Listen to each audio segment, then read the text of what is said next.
wetwogerera Pope Francis singa zembuyaga ezikunta ng'oggyeko obukosefukosefu n'obulwadde, naye munnange Vatican yali eguddemu enjega, era nga bino byonna munnange biri mu katabo akagenda okubeera nga kafuluma omwezi ogwa January ennaku z'omwezi 14 mubalambikidde olukwe Semakwe olwali lutegekeddwa okutta Pope, era nga kigambibwa okuba nti luno intelligence eya Bungereza ye yalugwamu ne lugwa butaka.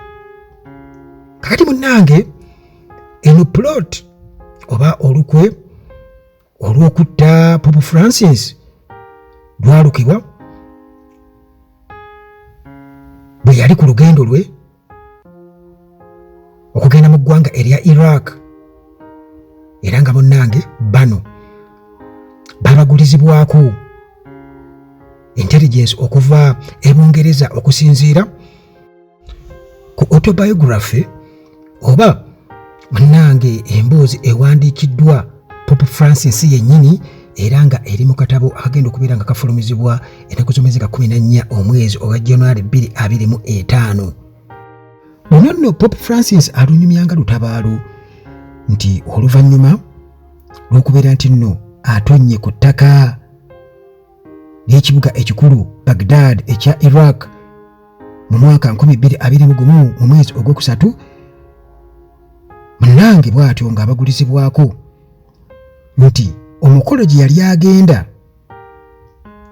kirabika munnange baali bataddeyo bamuyizitasubwa, era baali batagetinga okubeera nga bamumaza omusu, era ng'eno munnange baali bataddeyo ba suicide bombers babiri balambirira nga beesibye bbomu ziri zinnamuzisa ezibwatula oba zisiribwatula. Kakati munnange ababiri bano abatujju ababiri abaali beesibye zibbomu enzibu ennyo, nti bino byonna mu kubitegeka baabitegeka era ne beetegeka bulungi nnyo, naye nti baalemesebwa era ne battibwa. Era nga bino byonna muganda wange nga naffe bwe tulina wano olupapula lwaffe oba olwa New Vision oba Bukedde, kakati ne mu ggwanga erya Italy waliyo olupapula lw'amawulire oluyitibwa Corriere della Sera. Luno mannaye nga lutegeeza nti bano abatujju be boogerako ababiri Papa be yategeerako mu mwezi ogwokusatu 2021 bwe yali ku bugenyi mu kibuga Baghdad ekya Iraq olwaba okutonnya ku ttaka obukuva mu nnyonyi bw'ati ne bakamutema, nti munnange wabaddewo ababadde baagala okukumaza omusu.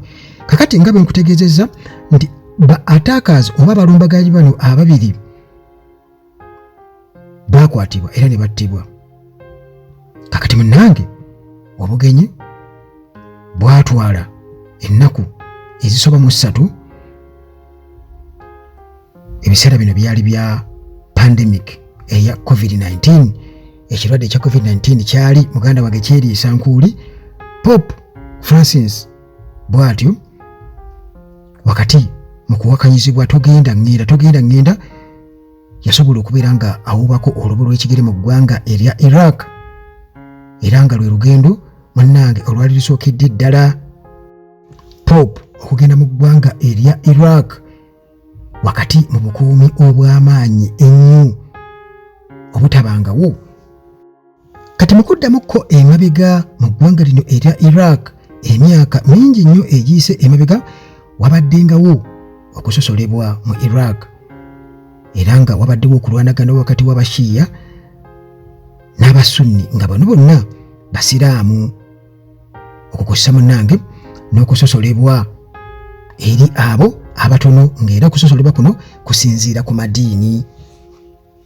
Oli wa kiwayiki, oli wa kiboyiki, oli mukristaayo, ate awo ne kujabagira. Era nga bagamba nti Christian community mu ggwanga lino erya Iraq bwetyo munnange yali ekendeeredde ddala, kubanga nga tebalina bwogerero bwekweka bwekwesi, mu buli mbeera yonna gye bayitamu okubeera nga batuukiriza ebyo byonna bye balina okubeera nga batuukiriza nga abakristaayo. Era ng'okubatta bwe kityo munnange kyali kyafuuka kya bulijjo.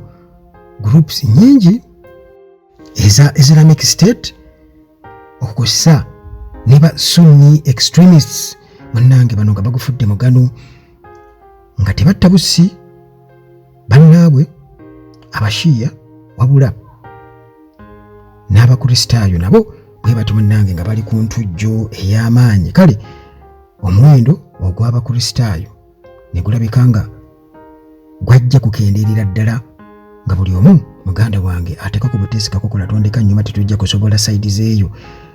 Kati ng'oggyeko autobiography oba paapa bye yeewandiiseeko ebimukwatako, mu byo agamba nti kumpi buli omu yamuwa amagezi obutagezaako munnange kwetantala kubeera nga agenda ku bugenyi buno mu ggwanga lino erya Iraq, naye ye n'alemerako n'abategeeza nti alina okugenda. Pope agamba nti olukwe luno olw'okumumaza omusu oba olw'okumutta lwazuulibwa British Intelligence okuva mu ggwanga erya Bungereza era ne balabula poliisi ya Iraq. Bano bwe batyo ne batandika okubeera nga bakola ebikwekweto eby'amaanyi ebyekyama era paapa bino byonna yabitegeera munnange amaze kubeera ng'atuuka mu ggwanga erya Iraq. Mu bulumbaganyi buno Pope agamba nti omukyala eyali yeetimbye explosives zibbomu ku mubiri kwonna era nga muto bw'atyo yasalawo okubeera nga atambula nga ayolekera Mosul. Olwo bbomu oba yeebalulunizi bbomu zimubwatukireko nga paapa akyadde. Paapa katugeze akyadde ali mu kwogera oba ali mu kulambula, omukyalo ono muganda wange ng'ali kumpimpi awo bbomu zibwatuke zikole omulimu gwayo. Kati olwo ate ne wabeerawo vaani oba emmotoka endala era nayo munnange yali etegekeddwa nga erina okujja ku sipiidi ey'amaanyi ennyo eyingire convoy eya Pope bwetyo muganda wange era ebeere njega ey'amaanyi ennyo nti kwalibadde kubwatuka okw'amaanyi nga tetumanyi essaawa eno oba Pope Francis yalibadde nga zembuyaga ezikunta. Era munnange ayongereko n'agamba nti bw'atyo yabuuza security olunaku oluddako nti ki ekyatuuse ku balumbaganyi ababadde bakozi babe babadde bakozesezza okubeera nti nno beesibaza ebbomu. Pope agamba nti munnange official mu bigambo bye yaddamu yamuddamu n'amugamba nti abo tebakyali ku nsi. Poliisi ya Iraq bwetyo yabakutte era nayo teyakoze oba teyabatenguye n'ebabalula.